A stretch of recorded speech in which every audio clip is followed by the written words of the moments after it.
Rwanda and Nairobi processes aimed at silencing the guns, as well as facilitating dialogue among all parties to the conflict. This summit, therefore, should leap us forward towards a concrete roadmap to help resolve the ongoing crisis. As the leaders entrusted to nurture and facilitate unity, peace, and development in this era, we cannot let the peoples of our regions down. Their hope is in us here. The Sadc bloc remains unwavering and committed to continue playing its part. With these remarks, I wish the summit fruitful deliberations. And thank you. Asante sana, Tatenda.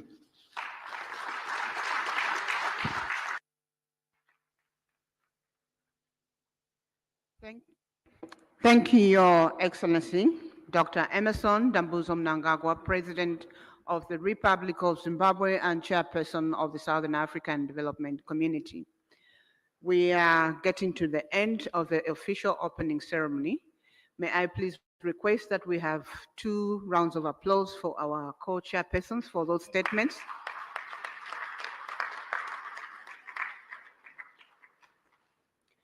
Thank you.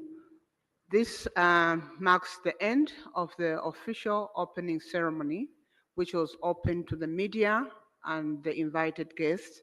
At this point, we will allow the members of the press to be excused and leave the room so that we allow their excellencies to deliberate on the agenda. The meeting participation is 1+5.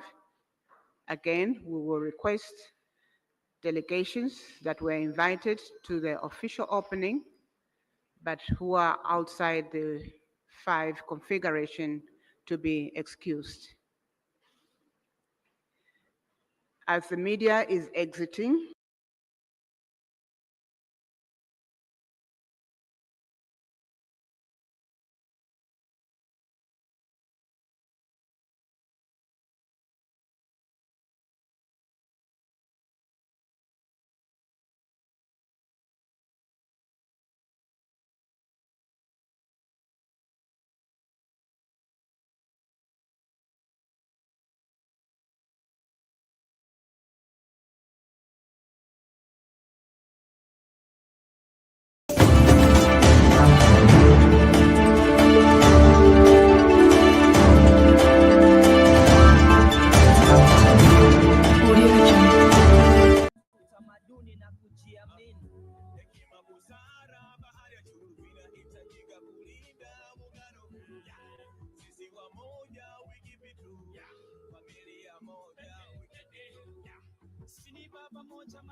walishatuambia kwamba sisi ni ndugu na tubidi kupendana, sikutengana ni kosa kubaguana. Tanzania ndo nchi yangu naijua, sikitafurani sijui ghasia na unashinda mnazingua, moja toka nazaliwa toka nazelewa, shangaza kili zako unapokusudia kuijawa. Hakuna ikiharibika Tanzania, sisi wote pamoja attraction.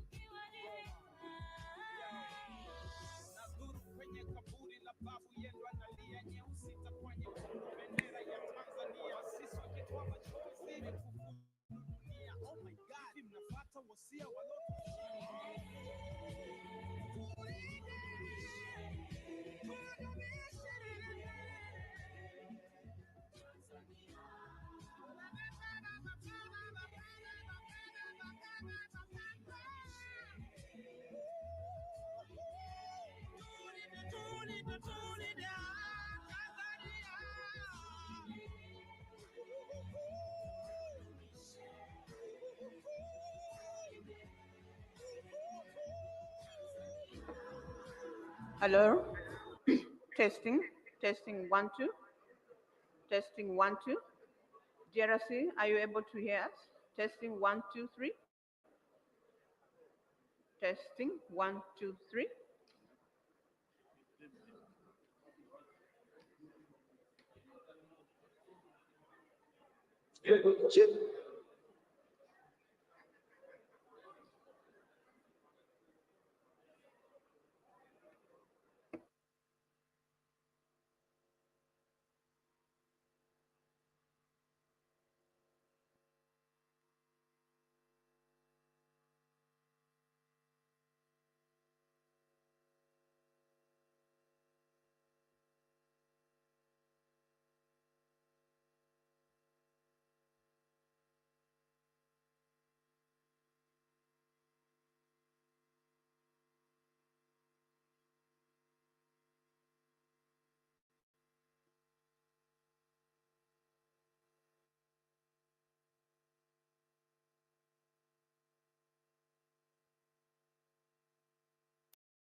Mic test 1 2 1 2.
bendera moja la rangi mbalimbali, shetani kaa mbali, shetani kaa mbali.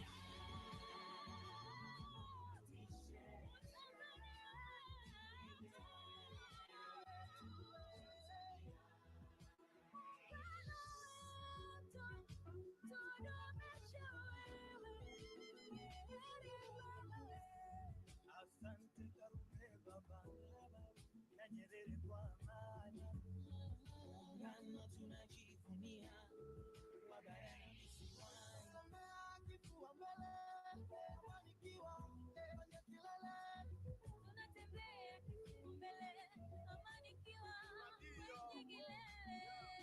Amani na upendo ndo urithi tulioachiwa, hata bibi babu walishatuambia kwamba sisi ni ndugu na tubidi kupendana, sikutengana ni kosa kubaguana. Unataka Tanzania na changu na rejua skitafrani, sijui ghasia na una shida mnazikuwa na moja toka nazaliwa tunashangaza kile zako na kukusudia kujawa hakuna ikiharibika ngano Tanzania sisi wote pamoja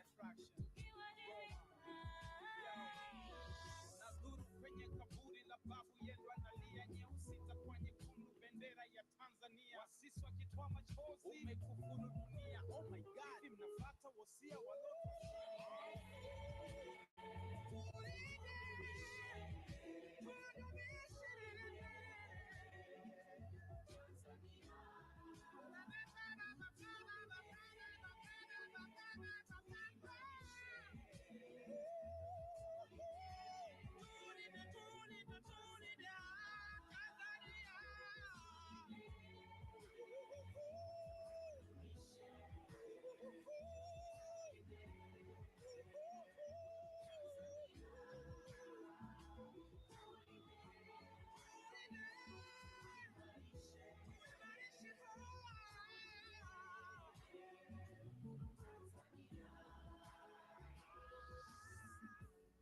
muungano. Tulianza kwenye uumbaji wa Mungu, ardhi mwenzake mchanga na miamba, mti na mti msitu, mtu na mtu familia, familia na familia, ukoo na ukoo, jamii kubwa ya Tanzania. Tanzania wetu ni muungano wetu. Neno ningejua siku zote mwisho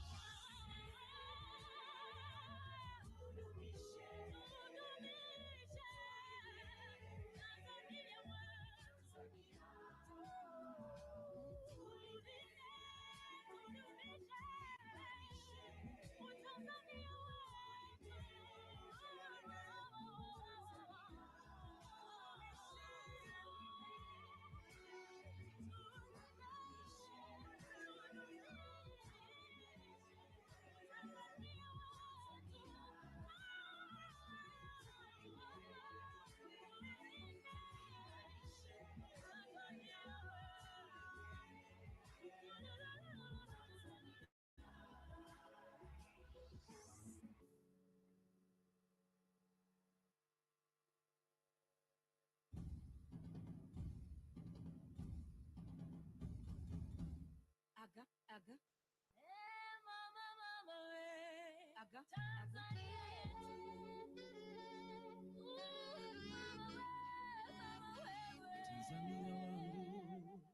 ni muungano wetu, tofauti zetu zisibadilike tu.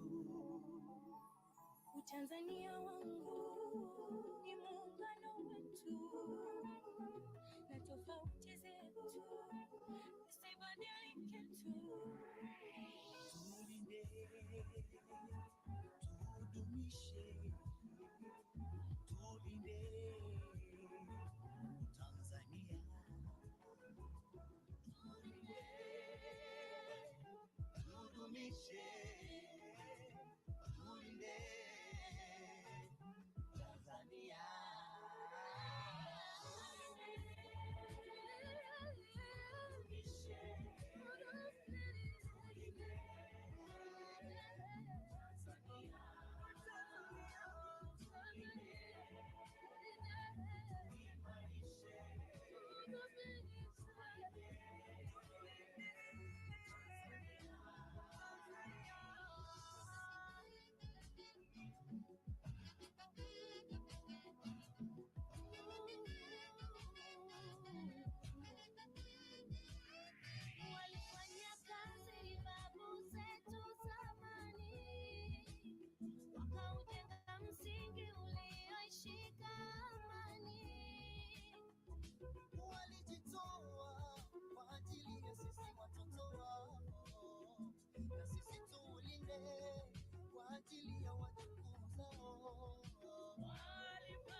cha uzalendo zingatia, tusisikize maneno kuambiwa. Tushirikiane, tusimame, wana sisi ni wamoja. Dhumuni na hakika ni juu yetu. Wachache wanatuzingua, kutumia siasa kutusumbua. Usiache kuwakumbusha umuhimu wa Tanzania. Mimi ni sehemu ya moja wetu, kudumu na hakika ni juu yetu. Wachache wanatuzingua, kutumia siasa kutusumbua. Usiache kuwakumbusha umuhimu wa Tanzania. Lugha moja, kabila 120. Hii ni hoja, utu, utamaduni na kujiamini. Hekima, busara, bahari ya juu inahitajika kulinda muungano huu. Sisi wamoja, wiki vitu, familia moja, Sini baba moja, mama mbali mbali, hivyo ni damu moja, shetani kaa mbali, bendera moja la rangi mbali mbali, shetani kaa mbali, shetani kaa mbali.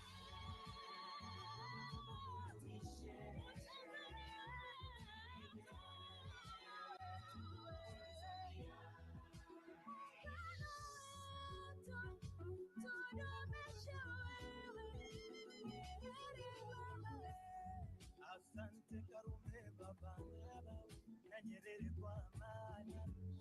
Muungano tunajivunia, wa barani kisiwani. Kifua mbele, amanikiwa kwenye kilele. Tunatembea kifua mbele, amanikiwa kwenye kilele. amani na upendo ndo urithi tulioachiwa. Hata bibi babu walishatuambia kwamba sisi ni ndugu, inatubidi kupendana, sikutengana ni kosa kubaguana. Nataka Tanzania ndo nchi yangu naijua, sitafurani sijui gasi, naona shida mnanizingua. Nchi moja toka nazaliwa, zinashangaza akili zako unapokusudia kuigawa. Hakuna ikiharibika. Muungano Tanzania, Sisi wote pamoja tukiwajibika.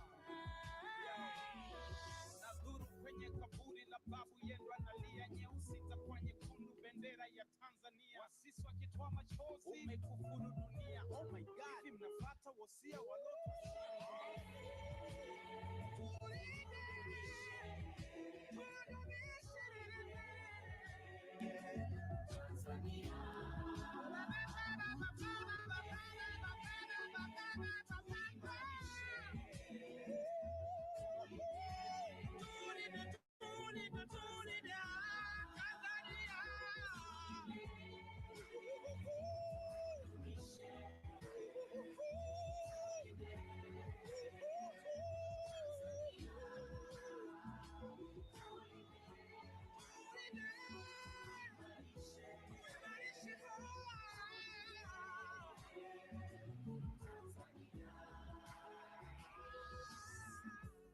Muungano ulianza kwenye uumbaji wa Mungu.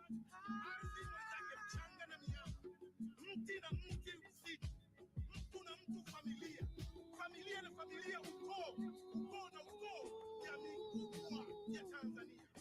Tanzania wetu ni muungano wetu. Neno ningejua siku zote mwisho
jasho, hawakujali mateso, walichowaza ni kesho. Yes, sisi watoto, nchi yangu ni urithi wangu, zawadi ya pekee. Nchi yangu ni urithi wangu, yeah.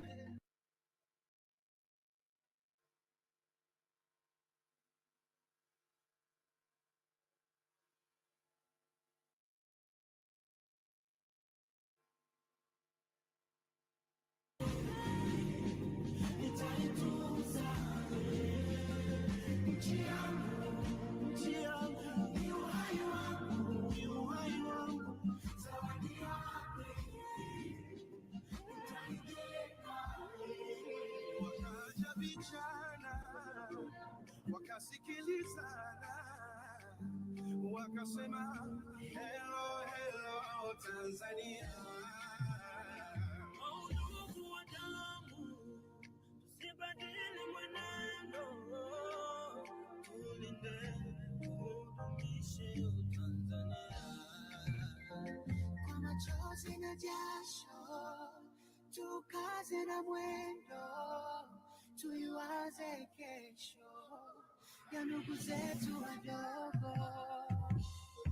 Nchi yetu ni urithi wetu, zawadi yake tuitunze. Nchi yangu ni uhai wangu, zawadi yake nitaitunza. Nchi yangu ni urithi wangu, zawadi yake nitakulinda kwa moyo wangu. Nchi yangu ni urithi wangu, ni uhai wangu, nitakucheka Tanzania.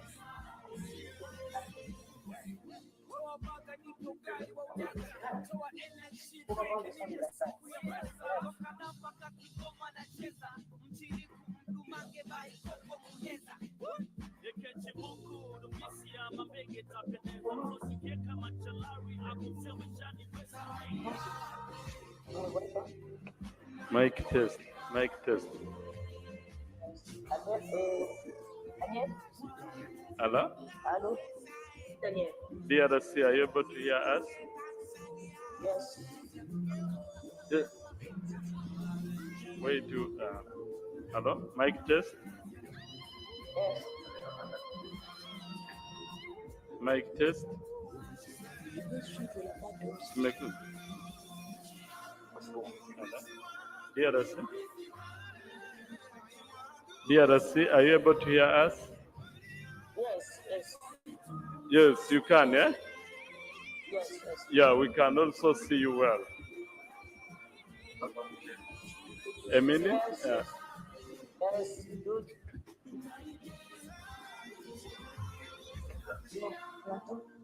I don't see.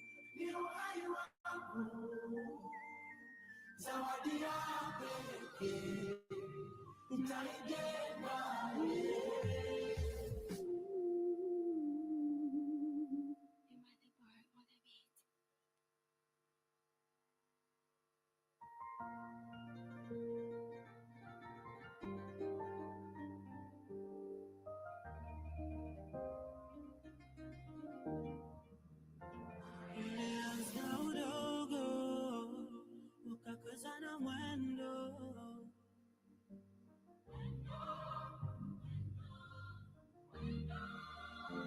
wakasema vijana, njoni tulije.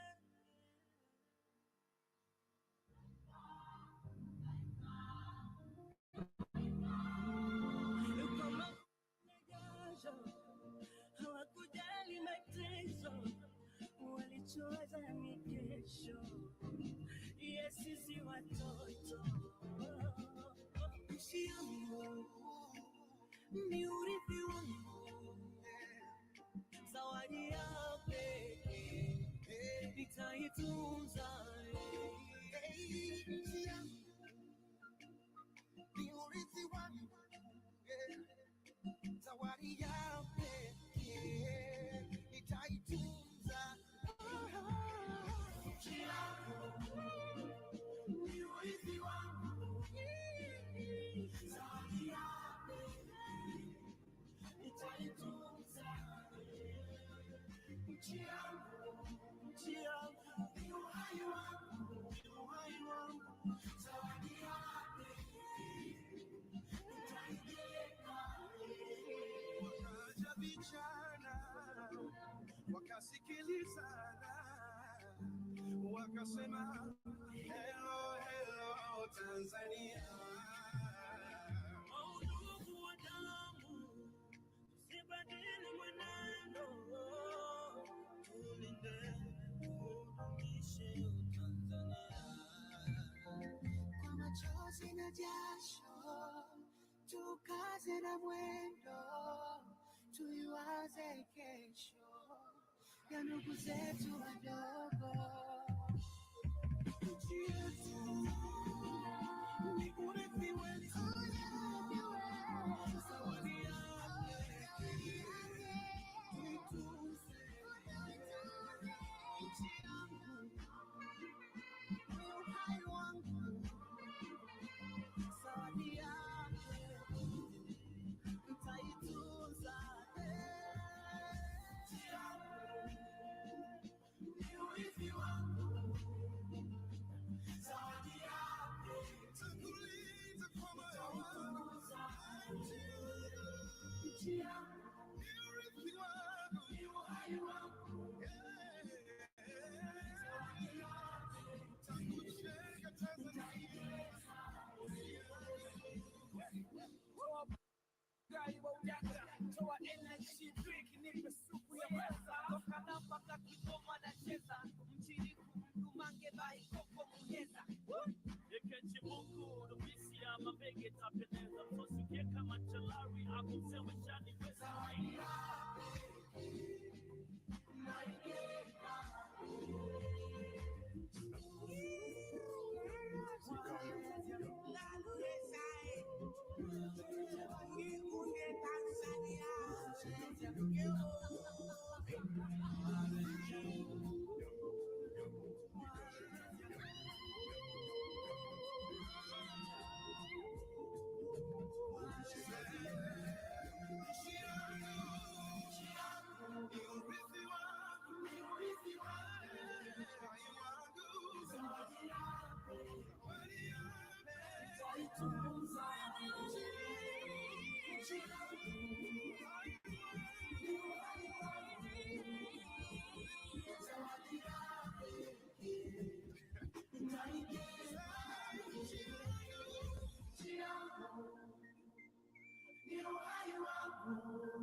Zawadi ya pekee nitaijenga.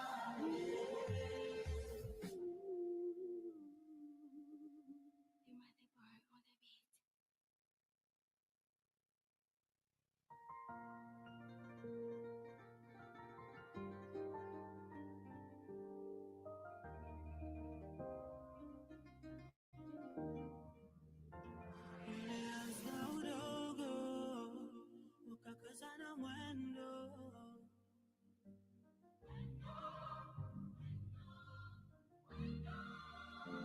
wakasema vijana, njoni tulijenge.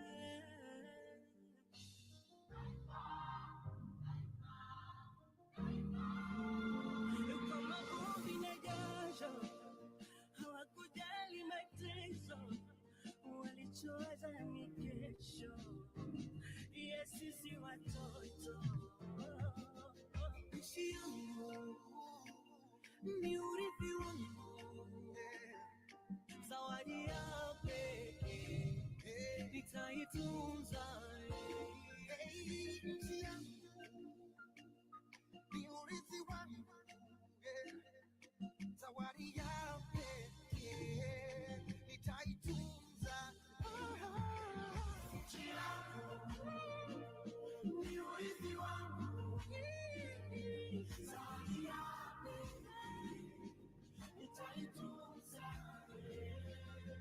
nchi yangu, nchi yangu, ni uhai wangu, ni uhai wangu, zawadi yake nitaipeleka.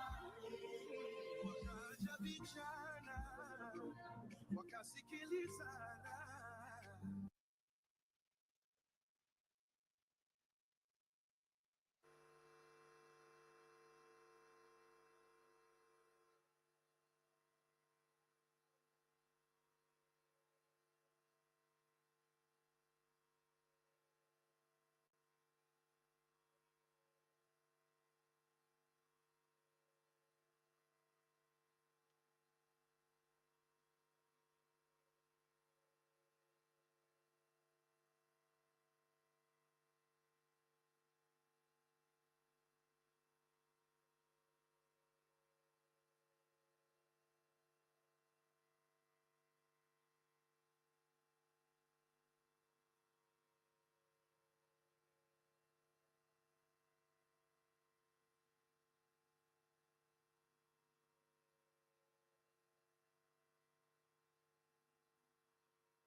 Ni urithi wangu, zawadi yake nitaitunza. Nchi yangu ni urithi wangu, zawadi yake nitaitunza. Nchi yangu, nchi yangu ni uhai wangu, ni uhai wangu, zawadi yake nitaipeleka. Wakaja vijana wakasikilizana, wakasema hello, hello, Tanzania. Ndugu wa damu, tusibadili mwenendo, tulinde tudumishe Tanzania. Kwa machozi na jasho, tukaze na mwendo, tuiwaze kesho ya ndugu zetu wadogo. Nchi yetu ni urithi wetu, zawadi yake tuitunze. Nchi yangu ni uhai wangu, zawadi yake nitaitunza. Nchi yangu ni urithi wangu, zawadi yake tanguliza kwa moyo wangu. Nchi yangu ni urithi wangu, ni uhai wangu, zawadi yake tangusheka Tanzania. Toa baga nipe ugali wa ujaka, toa energy drink nipe supu ya pesa, toka nafaka Kigoma na cheza, mchiriku mdumange bai koko muheza. Yekeche Mungu nubisi ya mabege tapendeza, mtosikie kama chalari akusewe chani pesa.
Zawadi yake itaijenga.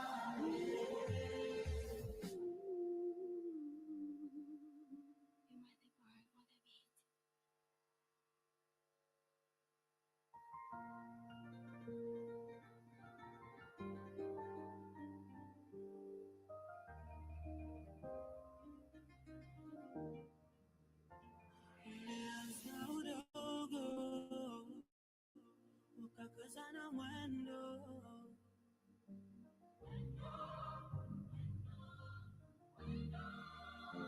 wakasema vijana, njoni tulijenge.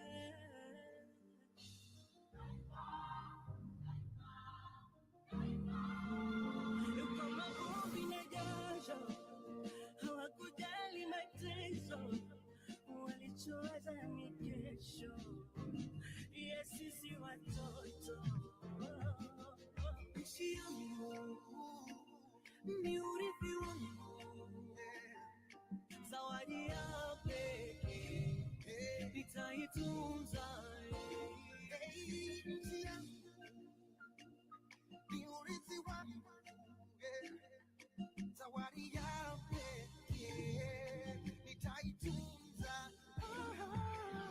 Nchi yangu ni urithi wangu, zawadi ya pekee nitaitunza. Nchi yangu ni uhai wangu, ni uhai wangu, zawadi ya pekee nitaijenga. Wakaja vijana wakasikilizana, wakasema hello hello Tanzania. Ndugu wa damu, tusibadili mwenendo, tulinde tudumishe Tanzania. Kwa machozi na jasho, tukaze na mwendo, tuiwaze kesho ya ndugu zetu wadogo. Nchi yetu ni urithi wetu, zawadi yake tuitunze. Nchi yangu ni uhai wangu, zawadi yake nitaitunza. Nchi yangu ni urithi wangu, zawadi yake nitakulinda kwa moyo wangu. Nchi yangu ni urithi wangu, ni uhai wangu, zawadi yake nitakujenga Tanzania. Toa baga nipe ugali wa ujaka, toa energy drink nipe supu ya pesa, toka nafaka Kigoma na cheza, mchiriku mdumange bai koko muheza. Yekechi mungu nubisi ya mabege tapendeza, msosi keka machalari akusewe jani pesa.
Ulianza udogo, ukakosa na mwendo,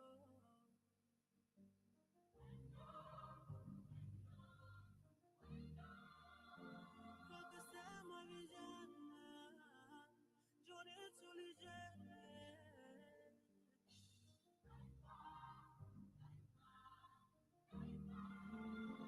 Kama vumbi na jasho, hawakujali mateso, walichowaza ni kesho ya sisi watoto. Nchi yangu ni urithi wangu, zawadi ya pekee nitaitunza. Nchi yangu ni urithi wangu, zawadi ya pekee nitaitunza. Nchi yangu ni urithi wangu, zawadi ya pekee nitaitunza. Nchi yangu ni uhai wangu, ni uhai wangu, zawadi ya pekee nitaijenga. Wakaja vijana wakasikilizana, wakasema hello hello Tanzania. Ndugu wa damu, usibadili mwenendo, tulinde tudumishe Tanzania. Kwa machozi na jasho, tukaze na mwendo, tuiwaze kesho ya ndugu zetu wadogo. Nchi yetu ni urithi wetu,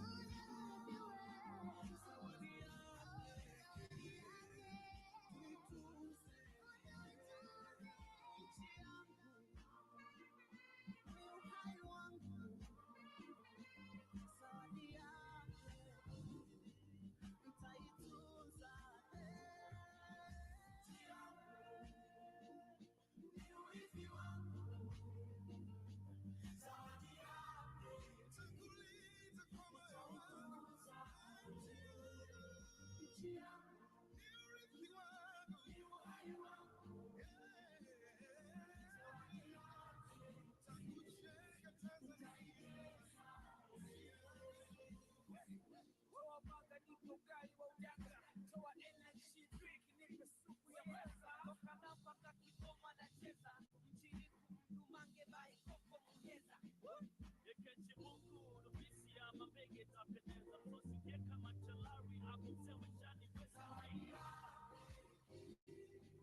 Ulianza udogo, ukakazana mwendo.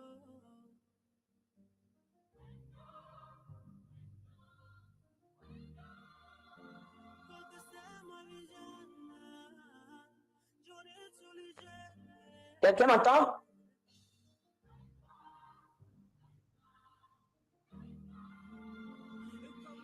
Oui, oui, ici c'est la RDC. Je vous reçois 5 sur 5.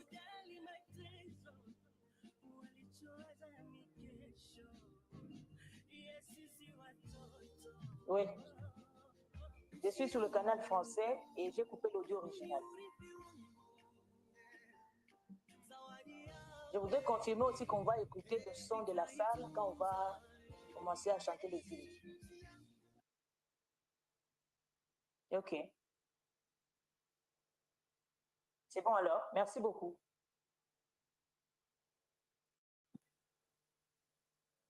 Ok, merci.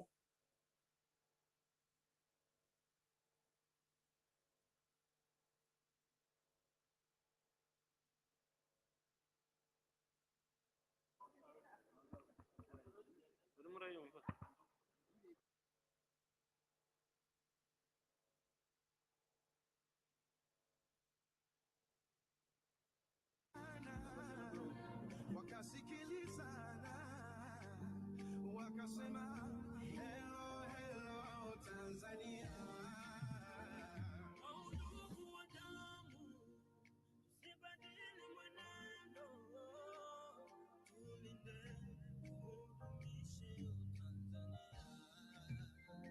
Kwa machozi na jasho, tukaze na mwendo, tuiwaze kesho ya ndugu zetu wadogo. Nchi yetu ni urithi wetu, zawadi yake tuitunze. Nchi yangu ni uhai wangu, zawadi yake nitaitunza.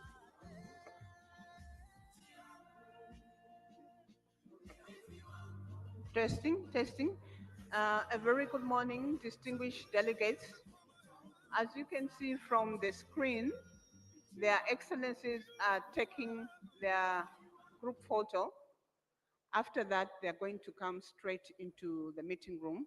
So if we could just take positions, let's be by our seats. And I will request that as they walk in, we're all going to rise. and then we'll be directed on the next processes. Thank you.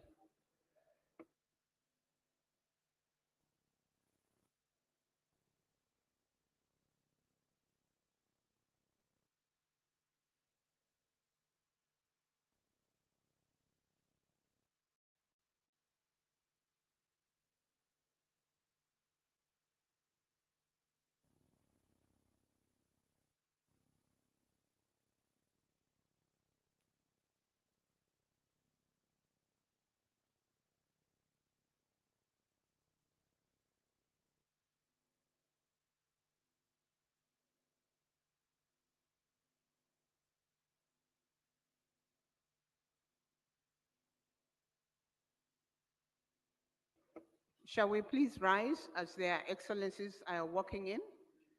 And I will request that we remain standing.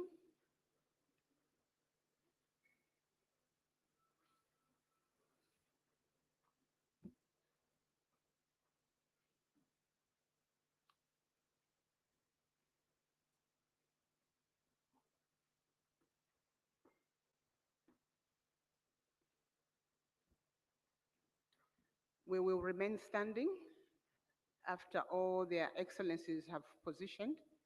We're going to have the anthems by the Tanzania brass band. I'm not seeing the brass band in the room. Are they coming to sing from here or outside? Okay, they are walking in.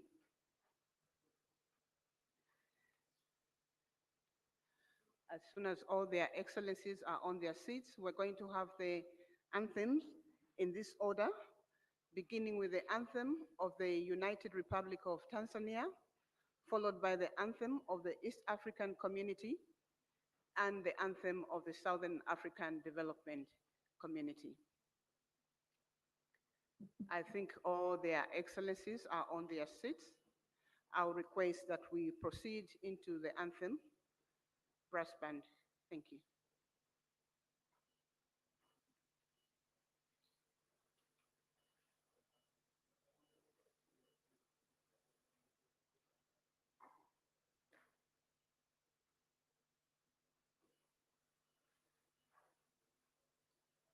United Republic of Tanzania anthem, followed by East African Community anthem and SADC anthem.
Thank you. We may be seated, Your Excellencies.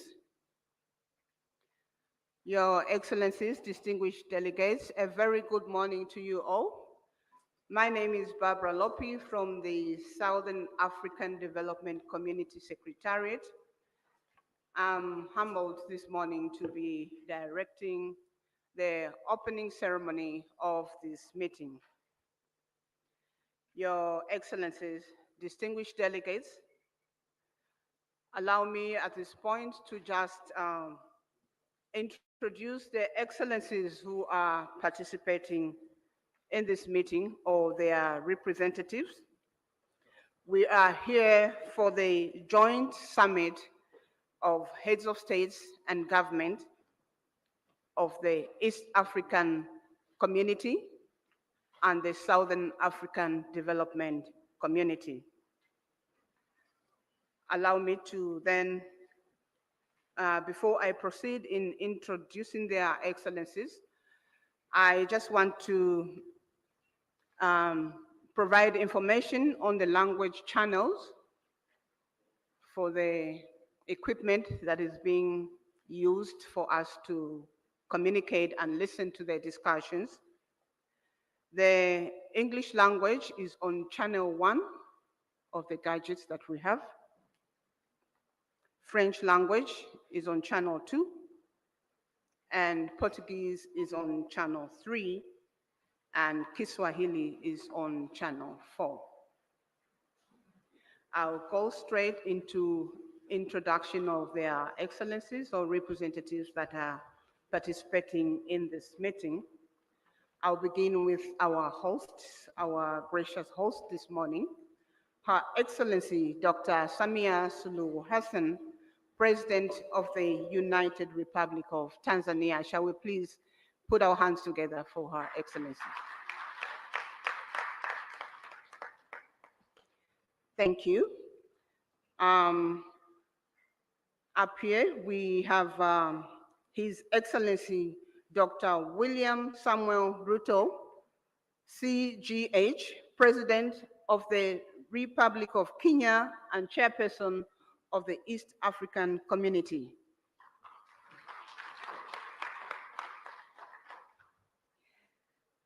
Up here, we also have His Excellency Dr. Emerson Dambuzo Mnangagwa, President of the Republic of Zimbabwe and Chairperson of SADC, Southern African Development Community.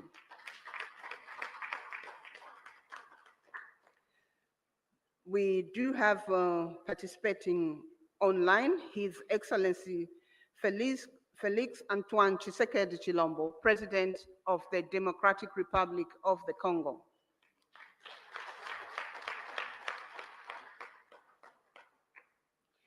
His Excellency Hassan Sheikh Mohamud, President of the Federal Republic of Somalia.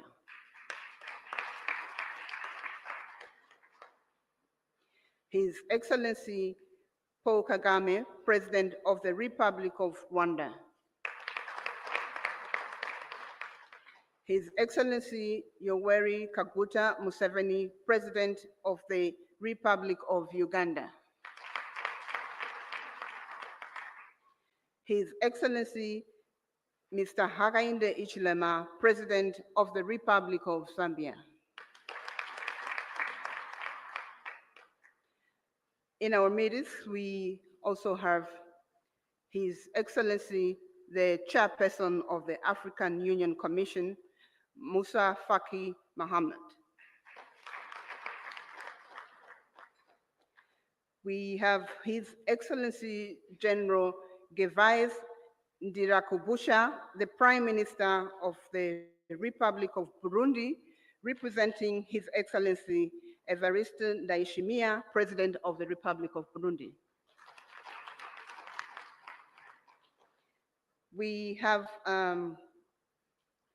His Excellency Ambassador Tete Antonio, Minister of External Relations, Republic of Angola, representing the President, His Excellency João Manuel Gonçalves Lourenço, President of Republic of Angola. We have Honorable Deng Alo Kuo, Minister of East African Community Affairs of the Republic of Sudan, representing His Excellency Salva Kiir Mayarditi, President of the Republic of Sudan. We have Honorable Nancy Gladys Tembo, Minister of Foreign Affairs of the Republic of Malawi, representing His Excellency Dr. Lazarus McCarthy Chakwera, President of the Republic of Malawi. We have the Honorable Minister of Foreign Affairs of the Republic of South Africa, Honorable Mula, representing His Excellency President Cyril Ramaphosa, President of the Republic of South Africa. We have Honorable Lieutenant General Lala Monja Delphine Sahivelo, Minister of the Armed Forces in the Republic of Madagascar, representing His Excellency Andry Rajoelina, President of the Republic of Madagascar. Those were their excellencies, and up here we have the Honorable Professor Amon Muwira, Minister of Foreign Affairs and International Trade of the Republic of Zimbabwe and Chairperson of the SADC Council of Ministers.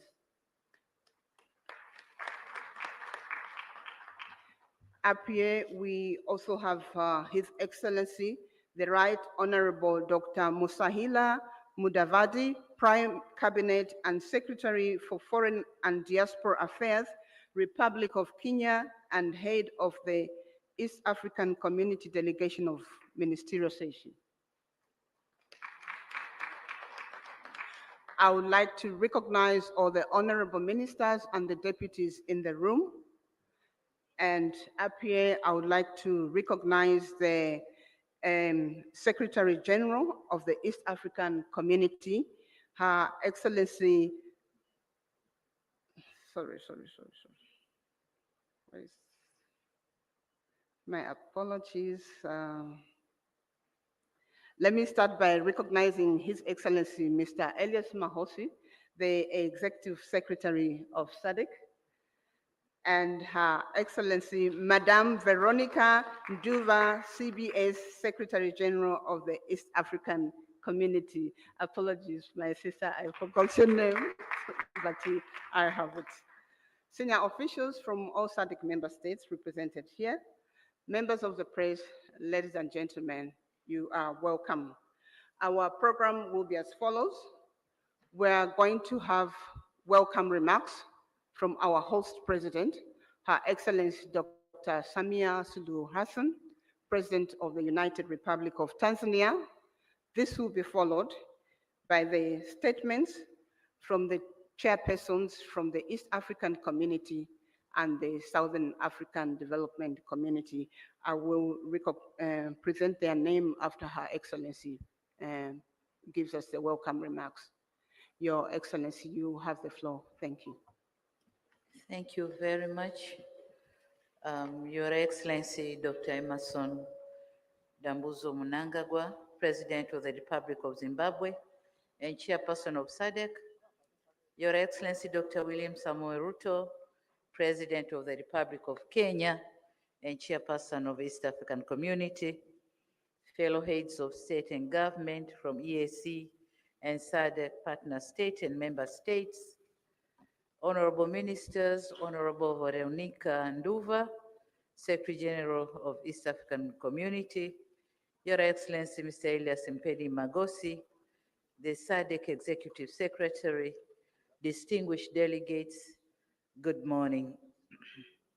It gives me a great pleasure and honor to welcome you all to the United Republic of Tanzania, and more specifically to the city of Dar es Salaam, the haven of peace, for this crucial joint EAC SADC summit convened to deliberate on the prevailing security situation in the Eastern DRC.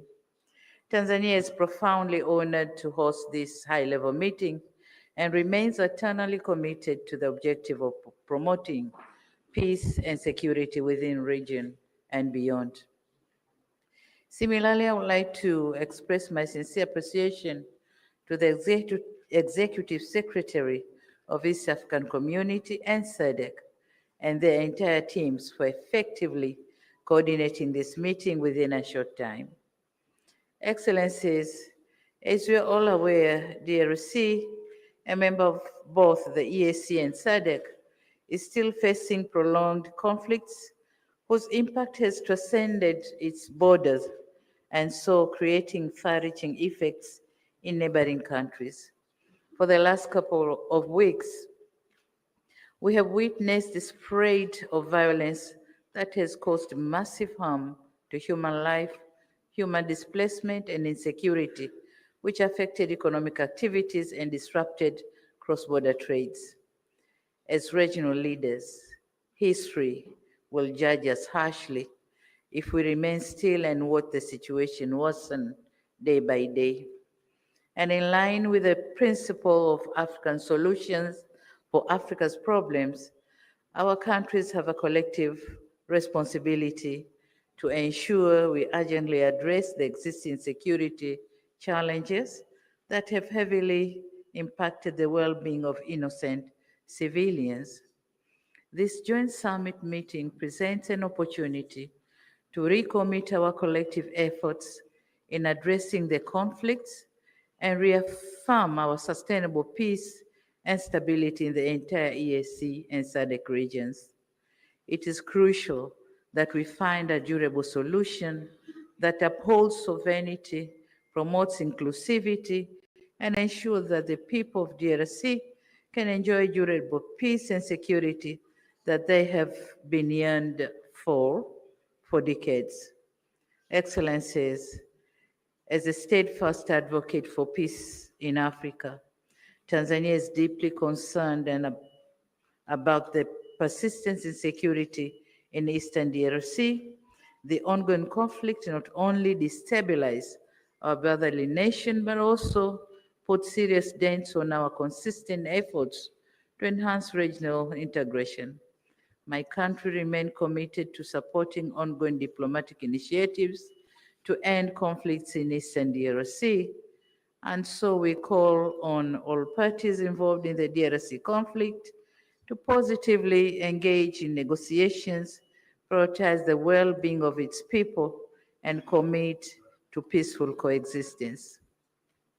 Excellencies, our gathering here in Dar es Salaam should be an opportunity for us to have serious reflections and engage constructively on what needs to be done to assist our fellow member states in addressing security challenges. Despite the woven complexity of the matter we are dealing with, we should be confident that this meeting will come up with concrete proposals and measures to urgently address the existing challenges so as to avoid an impending humanitarian catastrophe. As active members of EAC and SADC, we have to remain resolute in our quest to see peaceful and stable regional blocs with our countries standing tall and harmoniously coexisting. It is therefore my humble request to you, my colleagues, let us be united in our efforts to end violence, foster stability, and create an environment where peace, security, and development can thrive.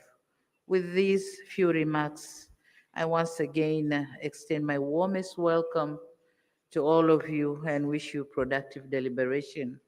Asante sana, thank you very much. Merci beaucoup, obrigado. Thank you.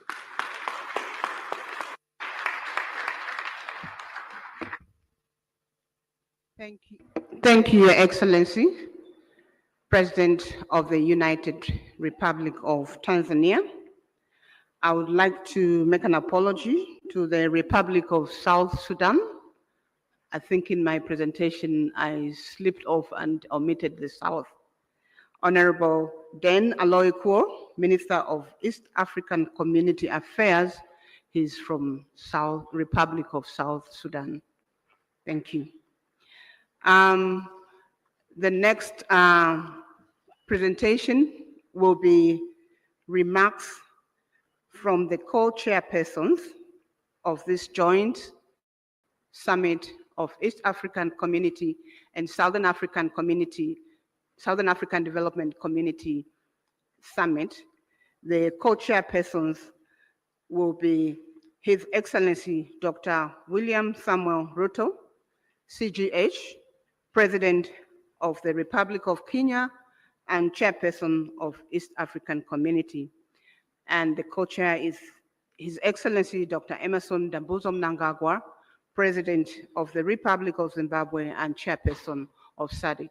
So we're going to start with remarks from His Excellency Dr. William Samuel Ruto, CGH, President of the Republic of Kenya and Chairperson of the East African Community.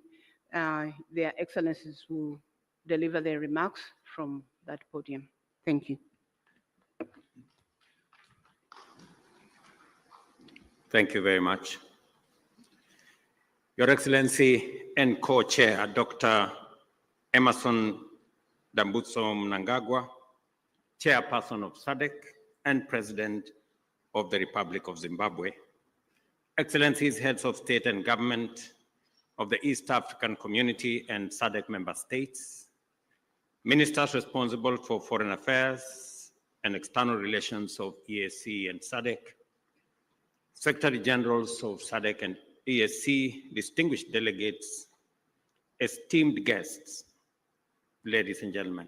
I will take this very early opportunity to sincerely thank my dear sister, Excellency Dr. Samia Suluhu Hassan, President of the United Republic of Tanzania, for hosting this joint summit. After extensive consultations, when I requested her to host this summit, without hesitation, she offered these excellent facilities for us to engage in this exercise. My dear sister, thank you very much. We're truly grateful. Equally important, I appreciate the efforts made by the two regions through their respective communities to mobilize with urgency and convene separate extraordinary summits in order to deliberate on the concerning security situation in the Democratic Republic of Congo. Excellencies, together,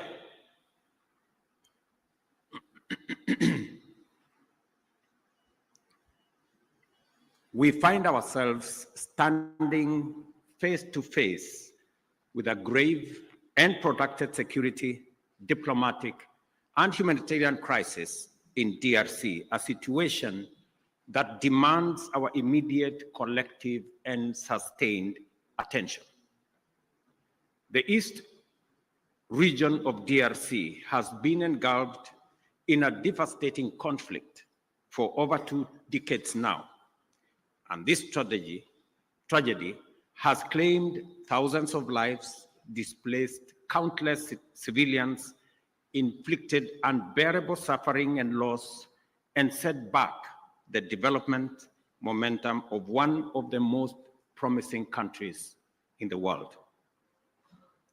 The recent escalation of hostilities in Goma and the surrounding areas is a stark reminder of the increasing fragility the situation presents, and that only collective action to facilitate a negotiated solution will offer relief. Today, we join together in order to reiterate our calls to the parties to this tragic conflict to immediately cease hostilities and take positive action to allow meaningful dialogue aimed at restoration of stability. Specifically, we stand together to call on all parties to actualize the ceasefire, and specifically on the M23 to hold further advancement and the armed forces of DRC to cease all retaliatory measures. An immediate ceasefire is the only way by which we can create necessary conditions for constructive dialogue and implementation of a comprehensive peace agreement. As members of the African Union and United Nations, we stand bound by fundamental principles of respect for the territorial integrity and sovereignty of nations and the principle of good neighborliness. These twin principles are the surest safeguards for the realization of peaceful coexistence. Equally, as responsible members of the international community are bound by the obligation to ensure the safety of diplomatic assets, civilians, and personnel, as well as peacekeepers within our countries. The wanton disregard for the sanctity of life, diplomatic missions, and peacekeeping, and peacekeepers as well, is not only a brazen demonstration of lawless and unprincipled pursuit of violent harm and destruction, it is a grave affront to the rules-based international order. Excellencies, our presence here underscores our consensus that the time for action is now. The lives of millions depends on our ability to navigate this complex and challenging situation with wisdom, clarity of mind, empathy for the millions whose lives and livelihoods have been plunged into uncertainty, concerns for DRC's lost opportunity to accelerate its growth and development, and a steadfast commitment to peace and justice. A terrible yet indisputable act is that the humanitarian cost of the conflict in the DRC has been staggering. Millions of civilians have been displaced and many lives under the persistent threat of violence, including sexual and gender-based violence against women and children, and the recruitment of children to take part in combat. We have a historic opportunity to rise to our moral duty of making the protection of civilians our foremost priority, and of taking measures to ensure that the necessary resources and support are provided. For many well-known reasons, the situation in DRC implicates the broader global community. Therefore, we call upon the international community to step up and do its part in supporting regional efforts in delivering for the DRC, and critically, collaborating with the government of the DRC to deliver support and security to those most in need. It is clear that the conflict in DRC is complex, delicate, protracted, and involves multiple actors pursuing different interests. The issues at stake span a wide historical, economic, and political spectrum, run back in time for many decades, and spill across national and regional borders. There is also a clandestine international dimension at work, whose persistent, cynical, and destructive effects must neither be underestimated or ignored any longer. For this reason, it is equally clear that such a conflict cannot be resolved through military means. We must resist the temptation to think that we can somehow shoot or bombard our way into a solution in the face of such a complex situation. Instead, we have to agree that only a comprehensive diplomatic approach, one that addresses the root causes of the crisis, secures the historical integrity and territorial integrity of DRC, and affirms the sovereignty of its people and their aspirations for freedom, justice, and development. That is what will establish peace, and enduring peace at that, in DRC. Such an approach must also bring together multiple stakeholders, regional states, international bodies, political organizations, civil society groups, and the Congolese government itself to dialogue and collaborate in order to explore, develop, and implement a lasting solution. Excellencies, I am confident that you agree with me that dialogue is not a sign of weakness. It is a testament to our collective wisdom and strength, both as leaders and as communities. It shows our capacity to articulate issues patiently and clearly, listen to each other, consult comprehensively with a common goal in mind, and negotiate patiently until we reach a better outcome than the bitter results of bloodshed. It is in this spirit that we must encourage all parties to put aside their differences and mobilize for engagement in constructive dialogue aimed at achieving the sustainable solution of conflict by peacefully addressing all underlying issues. I believe that we have a singular opportunity to build on the gains and lessons of Luanda and Nairobi peace processes. We have a historic opportunity as the broader neighborhood of the DRC to mobilize our collective will into a fused, single, and coherent initiative towards the resolution of this complex crisis. Such an approach will bring all our assets to bear and minimize the possibility of parallel initiatives that duplicate and undermine progress, including creating unnecessary competition as we strive for peace. My dear brothers and sisters, this calls for our unwavering political support. I therefore urge Your Excellencies at this extraordinary joint summit to deploy our best effort and muster our total commitment to facilitate a sustainable settlement that lays the foundation for a stable and prosperous Democratic Republic of Congo. I dare say, Excellencies,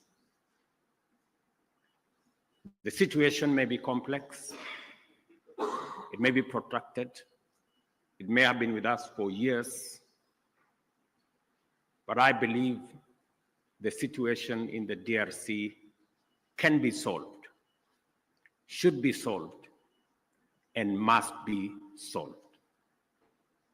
For this reason, it may also be prudent for the consolidated single Eac Sadc initiative on this matter to be supported by a strong secretariat that can provide the necessary coordination, monitoring, and enforcement to ensure effective implementation of outcomes. The international community must stand in solidarity with the people of DRC during this time by aligning their support with this initiative.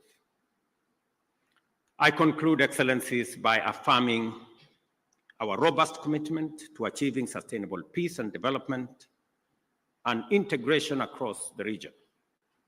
The security of DRC is essential not only for the stability of the country, but also to the prosperity and cohesion of the entire EAC and SADC.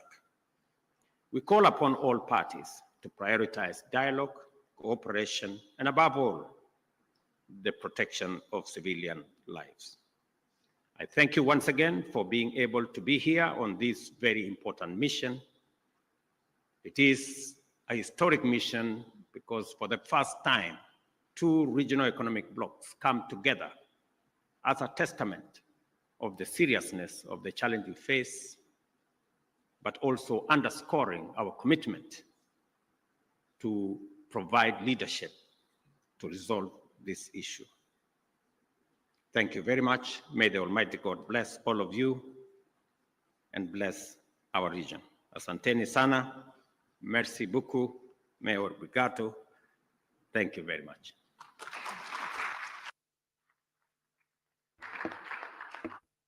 Thank you. Thank you, Your Excellency. Dr. William Samuel Ruto, CGH, President of the Republic of Kenya, and chairperson of the East African Community. We're now going to have another statement from His Excellency Dr. Emerson Dambuzo Mnangagwa, President of the Republic of Zimbabwe, who is co-chair to this meeting and chairperson of the Southern African Development Community. Your Excellency, you may proceed to deliver your remarks. Thank you.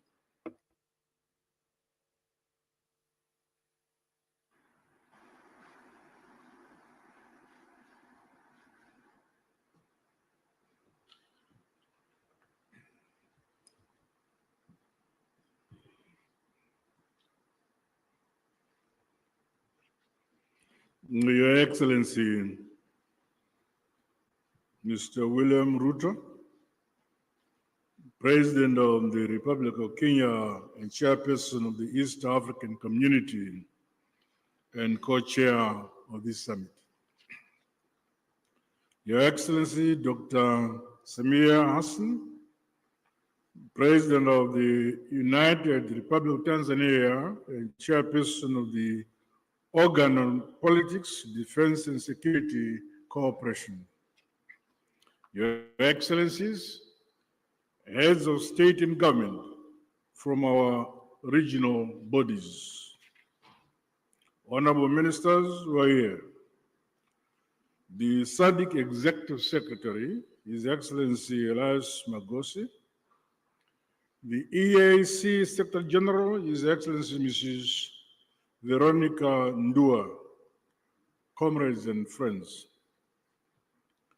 It is my distinct honor and privilege to make these remarks of welcome to this historic gathering. Firstly, may I express heartfelt gratitude to you, my dear sister and colleague, Your Excellency, President Dr. Samia Hassan, along with the government and people of the United Republic of Tanzania, for the warm welcome and gracious hospitality extended to my delegation since our arrival in this beautiful city of Dar es Salaam. In the same spirit, I also extend sincere appreciation to my dear brother, Your Excellency, President William Ruto, for your astute leadership for the East African community and for agreeing to meet at short notice. Equally, our respective secretariats, senior officials and Council of Ministers are commended for their diligent work in preparation for this joint summit. Your efforts have laid a solid foundation for our discussions today.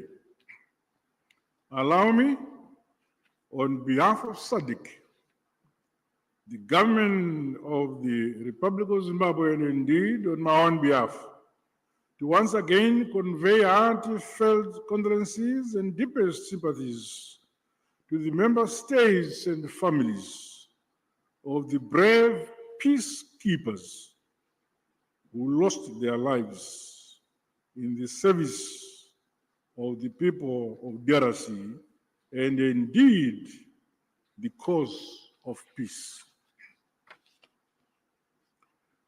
We also recognize the loss of civilian lives and livelihoods that has resulted from the increased insecurity and insurgency in Eastern DRC.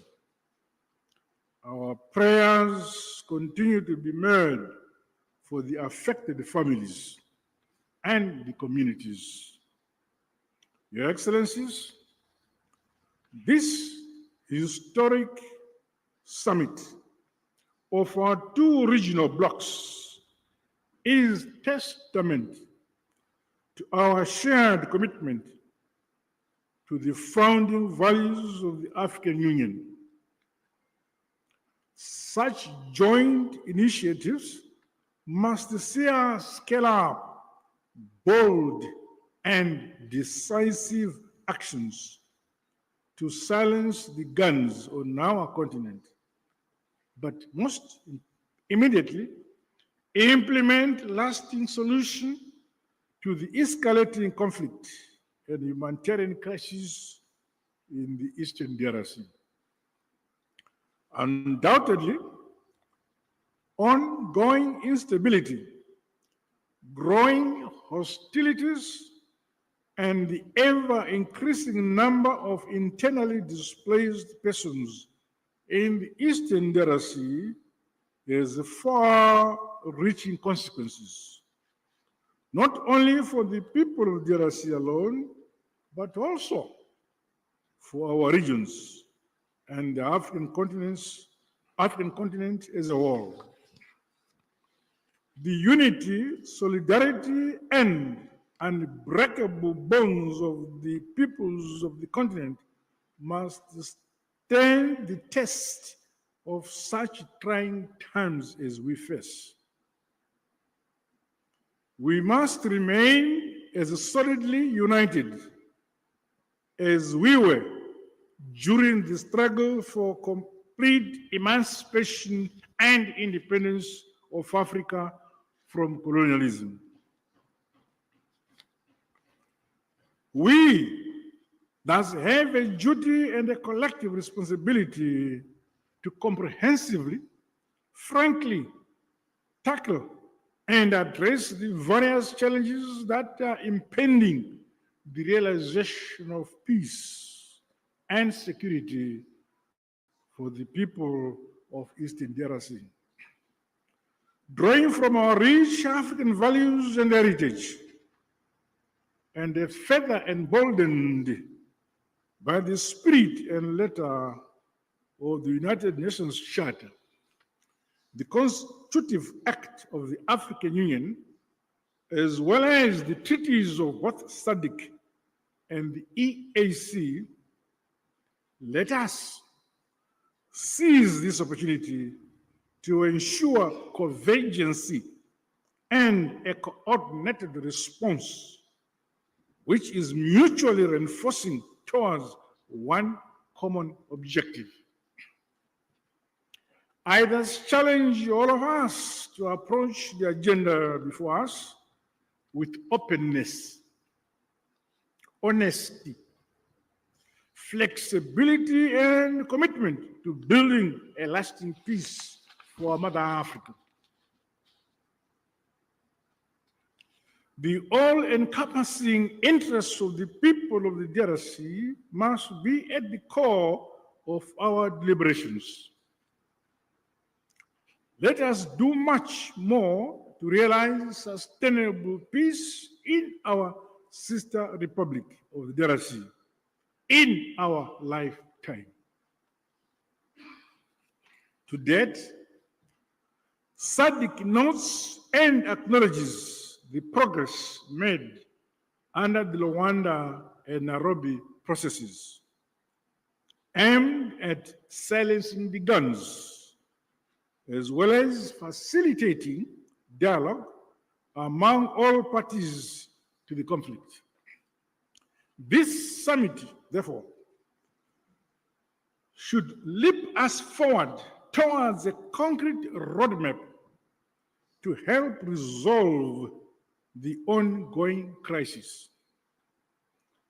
As the leaders entrusted to nurture and facilitate unity, peace, and development in this era, we cannot let the peoples of our regions down. Their hope is in us here.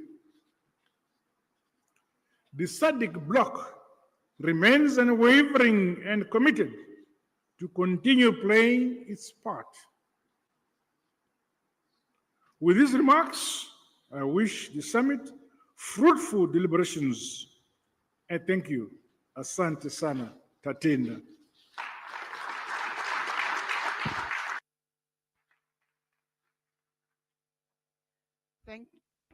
Thank you, Your Excellency, Dr. Emerson Dambuzo Mnangagwa, President of the Republic of Zimbabwe and Chairperson of the Southern African Development Community.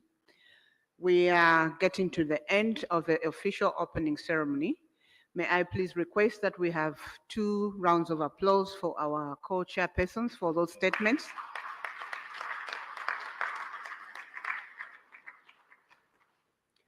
Thank you. This marks the end of the official opening ceremony, which was open to the media and the invited guests. At this point, we will allow the members of the press to be excused and leave the room so that we allow their excellencies to deliberate on the agenda. The meeting participation is 1+5. Again, we will request delegations that were invited to the official opening, but who are outside the 5 configuration to be excused. As the media is exiting,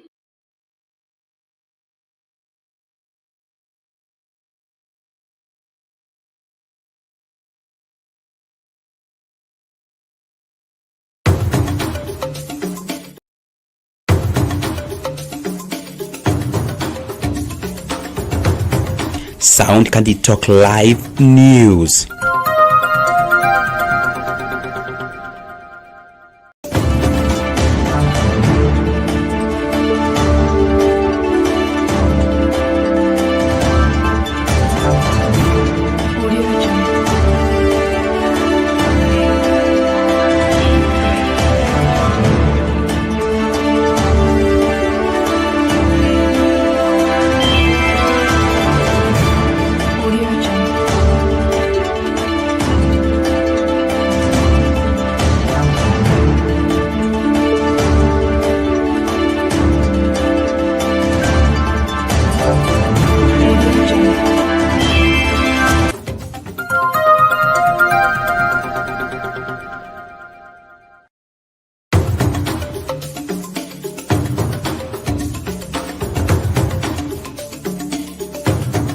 Kutoka vijijini, mijini hadi jijini.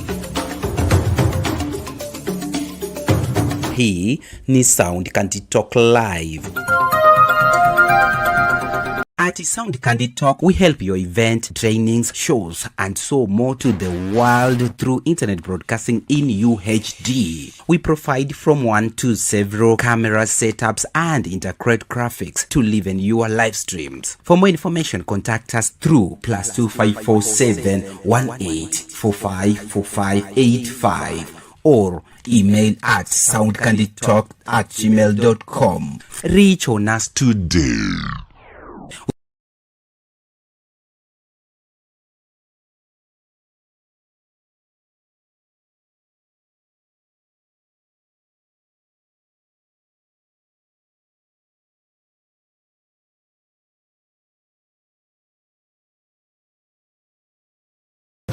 Welcome to Sound Candid Talk News Special Edition.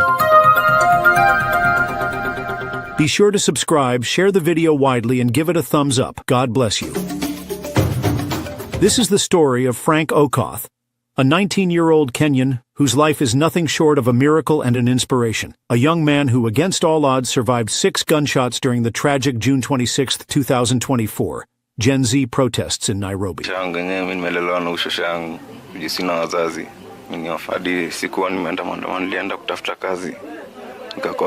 Frank is an orphan, raised by his aging maternal grandmother after losing his mother at the tender age of 8. He never knew his father, a result of a teenage pregnancy, and life has dealt him blow after blow. Frank and his grandmother have faced unspeakable challenges, including surviving 2 devastating slum fires that claimed everything they owned: his late mother's documents, birth certificates, and school papers, leaving them with nothing to rebuid their lives.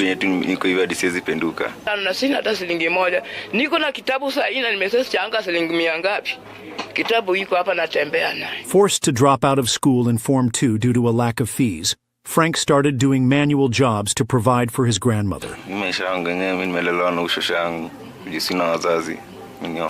But on June 26, 2024, everything changed. During the protests, Frank joined other Kenyan youth to exercise their democratic rights, peacefully demonstrating against unemployment rising living costs, and rampant corruption. But the unthinkable happened. Police opened fire on unarmed demonstrators, killing over 20, injuring many, and leaving others unaccounted for.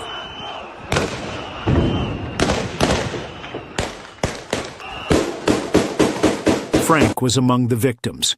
Hit by 6 bullets, yet by God's grace, he survived. After a series of life-saving surgeries, Frank can now walk again. But the bullets left a lasting impact. He can no longer perform heavy-duty jobs to support his grandmother.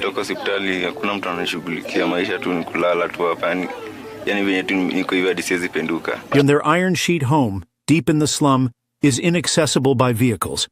In case of a medical emergency, help is far out of reach. To make matters worse, the slum is plagued by insecurity, with daily cases of muggings and robberies. Despite all these challenges, Frank dreams of finishing his education, learning a trade, and building a better life for his grandmother, the woman who has stood by him through every storm. This is where we need your help. In the short term, we aim to move Frank and his grandmother to a safer home where they can access medical care and live without constant fear. Long term, we want to support Frank in completing his education, learning a profitable skill, and starting a small business. I've faced so much, but I'm still standing. I want to work hard, take care of my grandmother, and make her proud. I just need a chance. You can be the change in Frank's life. Every contribution, big or small, will go a long way in helping this brave young man and his grandmother rebuild their lives. Let's come together and help Frank fulfill his God-given destiny. God bless you. Don't forget to subscribe, like, share this video widely, and stay tuned for more inspiring stories on Sound Candid Talk. Send your donations to Sound Candid Talk Support Frank Okoth account. The link is in the description below. Together, we can make a difference.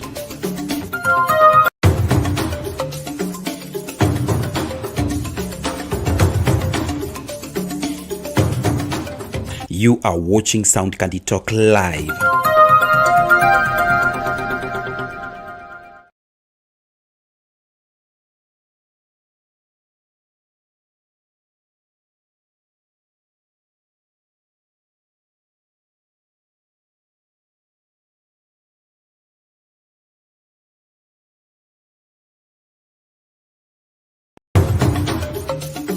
Tunaingia vijijini, mijini na hata jijini kukuletea taarifa mchana kutwa. Usiku tunaketi kitako, tunadadavua tukichanganua taarifa na makala muhimu yanayokuhusu wewe na familia yako. Ungana na Bernard Ngozi kwenye Open Forum Political Show kuanzia saa 4 usiku hadi dakika zake kila siku ya wiki kwenye